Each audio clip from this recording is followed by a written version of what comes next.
से आज से आशाराम बापू के ऊपर भी तो बहुत सारे इल्जाम लगे, करोड़ों करोड़ों पूरा विश्व उनके लिए पीछे भागता था। मैं छोटी थी ना, मैं आशाराम बापू जी के कथाएं सुनती रही हूँ। जो इतना बड़ा संत, पूरा विश्व उनको नतमस्तक होता है, गलत है, सबसे बड़ा अपराध है, सबसे बड़ा पाप है। साधुवाद साधुवाद। सत्य का पक्ष सामने रखने के लिए हिमांगी सखी को धन्यवाद। आज के समय में जब सनातन धर्म के लिए आवाज उठाने वाले संतों और महापुरुषों को अक्सर विवादों और आरोपों में घेर दिया जाता है, तब बहुत कम लोग ऐसे होते हैं जो खुले मंच से निर्भय होकर सच बोलने का साहस करते हैं। हाल ही में किन्नर अखाड़े की महामंडलेश्वर हिमांगी सखी, जिन्हें किन्नर शंकराचार्य के रूप में भी जाना जाता है, उन्होंने संत श्री आशाराम जी बापू के विषय में एक ऐसी बात कही है जिसने बहुत से लोगों का ध्यान अपनी ओर खींच लिया है।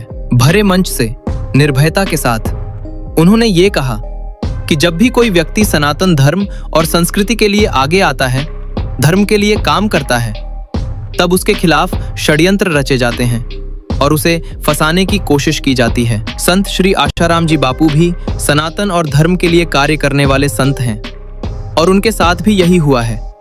इसके लिए हिमांगी सखी को तहे दिल से साधुवाद और धन्यवाद देना चाहिए कि उन्होंने ये नहीं सोचा कि लोग उनके बारे में क्या कहेंगे, बल्कि जब अवसर आया तो निर्भय होकर सच का साथ दिया। आज के समय में ऐसा साहस बहुत कम लोगों में देखने को मिलता है। यहाँ तक कि जब बागेश्वर धाम के धीरेन्द्र शास्त्री से भी संत श्री आशाराम जी बापू के विषय में प्रश्न पूछा गया तो वे भी उस समय चुप रह गए और स्पष्ट रूप से कुछ नहीं कह पाए। लेकिन हिमांगी सखी ने एक सनातनी शेरनी की तरह धर्म का पक्ष रखा और सत्य बोलने का साहस दिखाया। आइए अब आप भी स्वयं सुनिए कि मंच से उन्होंने संत श्री आशाराम जी बापू के विषय में क्या कहा। पॉक्सो का केस लगा है, जो वो कह रहे हैं कि छानबीन होना चाहिए ना, दोनों तरफ से छानबीन हो, क्योंकि इस तरह से आज से आशाराम बापू के ऊपर भी तो बहुत सारे इल्जाम लगे, तो आप क्या एलिगेशंस लगे थे। कभी कभी क्या होता है, सर्वोच्च पद पे अगर कोई सनातनी बैठा है, संत बैठा है, तो उनको गिराने के लिए भी कुछ भी षड्यंत्र रचा जा सकता है। कि कोई षड्यंत्र हो सकता है। मगर एक चीज है, वहां गलती मैं शंकराचार्य की बात नहीं करूंगी, अभी मुक्तेश्वर मैं बात करूंगी जो वहां बटुकों के साथ हुआ, जिनकी शिखाएं खींच खींच के उनको घसीट के मारा गया, वो गलत है, सबसे बड़ा अपराध है, सबसे बड़ा पाप है। आप कह रहे कि आशाराम बापू के को भी फंसाया गया, वो उसको केस सही नहीं था। नहीं, वो उनको भी फंसाया गया। इतने सर्वोच्च बड़े, इतने बड़े, एक बात मुझे बताइए, न्यायिक प्रक्रिया से जो हुआ है, आप बताइए एक बात मुझे बताइए, वो कोई शंकराचार्य पद पे नहीं थे, वो किसी पद पे नहीं थे, वो सिर्फ भागवत करते थे, भगवान के गुण गाते थे, लोगों को इतने करोड़ों करोड़ों पूरा विश्व उनके लिए पीछे भागता था। मैं छोटी थी ना, तब मैं आशाराम बापू जी के कथाएं सुनती रही हूँ। आप जिसके लिए बैटिंग कर रही हैं वो कन्विक्टेड है। न्यायिक प्रक्रिया पे सवाल उठा रहे हैं। कौन न्यायिक प्रक्रिया, वो क्या होता है?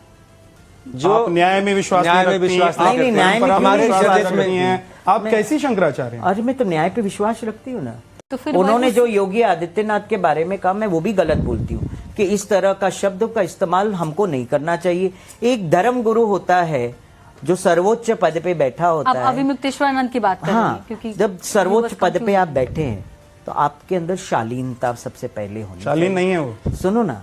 और जिस तरह से अगर आपको मालूम है आपको स्नान करने ही जाना है, आपने अपनी पालकी ले ली, सब लिया, ठीक है, मगर अगर प्रशासन, पुलिस प्रशासन आपको कह रही है कि आपको हम पैदल लेके जाके स्नान करवा देते हैं, ठीक है ना, तो मान लेना चाहिए वो बात को। आज इतनी बड़ी बात पूरे विश्व में नहीं बनती थी। ठीक, आगे बढ़ता हूं मैं।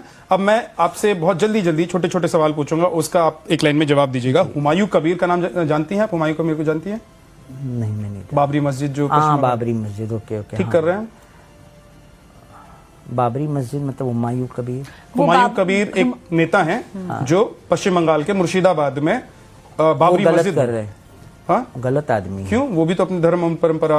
बाबरी मस्जिद क्यों नाम देने का, और भी दे सकते हैं, आप बाबरी क्यों दे रहे हो ना?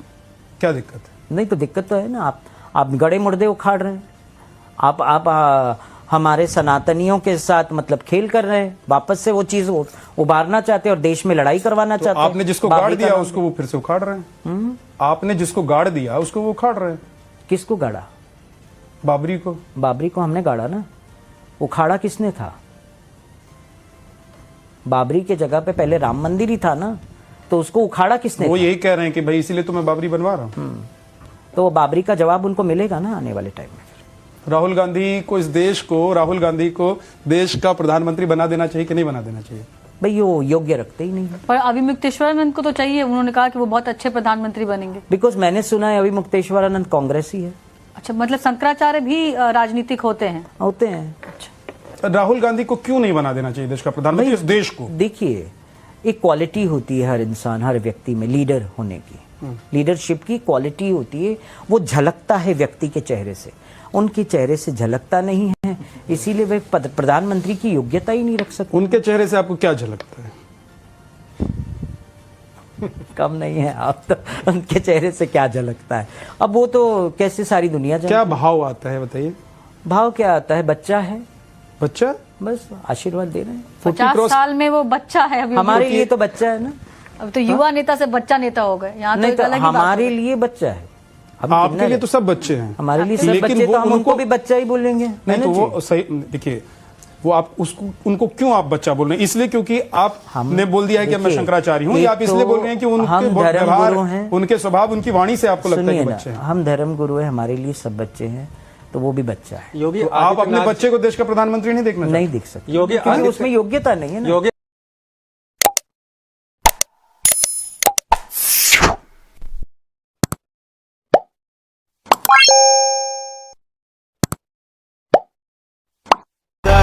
It's caught in the crossfire.